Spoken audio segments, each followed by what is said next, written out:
Away from today's Labor Day festivities, though there will be a special report processed by Nina Shaban. Coming up, we move now to floods. The country is in a very concerning space. The rainy season has turned into the reign of pain for many.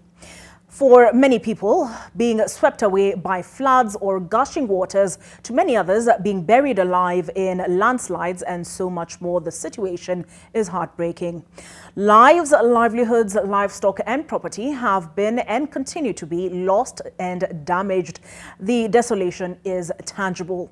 Tourists at the Masai Mara National Reserve are among the latest to bear the brunt of the heavy rains, with search and rescue operations underway as the floodwater levels continue to rise after River Talek broke its banks. In Kitengela, 2 bodies have been retrieved, with hundreds of locals fearing for their lives after Athi and Noonkopir rivers burst their banks. The flooding situation continues to worsen as Kenyans living in areas prone to floods, landslides or other weather-related precarious situations are expected to urgently relocate. NTV's Kevin Mutai with the details of the torment and tragedies across counties. Over 14 tourist camps in Narok have been submerged, flood water levels hitting a record high. Some of the tourists have been trapped by the floods. The Kenya Red Cross team coordinating the search and rescue mission to evacuate those affected. More than 50 people have been rescued. Some of them were airlifted and boats also deployed to carry out ground surveillance.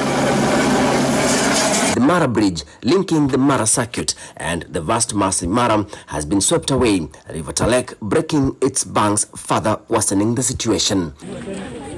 2 bodies have been retrieved in Kitengela, locals saying that the victims of the deadly floods were swept away while trying to cross a bridge. River Noonkopir has burst its banks, posing danger to people living in riparian lands. Ni vyema tuchukue tahadhari na tuondoke karibu na sehemu za mito na maji, kwa sababu unaona sasa kama rafiki yetu mmoja hapa alisombwa na maji usiku na hangeweza kusaidika. Vitu zetu zimeenda, yani tumepoteza mali yetu kwa nyumba, unaona hata kila kitu imeenda, hata unga pia maybe imeingiwa na maji. Police have cordoned off Kangundo Road at Joska area. River Athi has also burst its banks. Hivyo tungeomba serikali ifanye haraka, maana hatutajua ni lini ama nini kinaweza tokea. Hata ukiwa juu ya hiyo bridge mahali imekatikia pale unaona ikitengeka. The heavy rains pounding the capital have also paralyzed transport along major roads, those affected including Thika Road, Outer Ring Road, Eastern Bypass, Mombasa Road as well as Jogoo Road among others. Some places have also been submerged such as South Sea, Cabanas, Imara Daima and Langata. Sisi hatujaona msaada wowote na tunasikia tumepewa 24 hours tukue tunatoka hapa na hatuna mahali popote pa kwenda na tuko na watoto. Mimi ni dereva.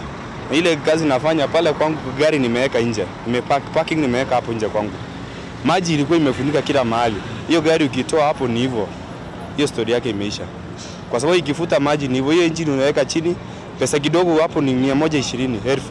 The county government of Kiambu has also suspended construction of houses in Kinom, one of the areas mapped out as susceptible to dangers brought about by the floods. Some of the buildings have collapsed, with more than 600 people being affected by the heavy rains, wreaking havoc in the region.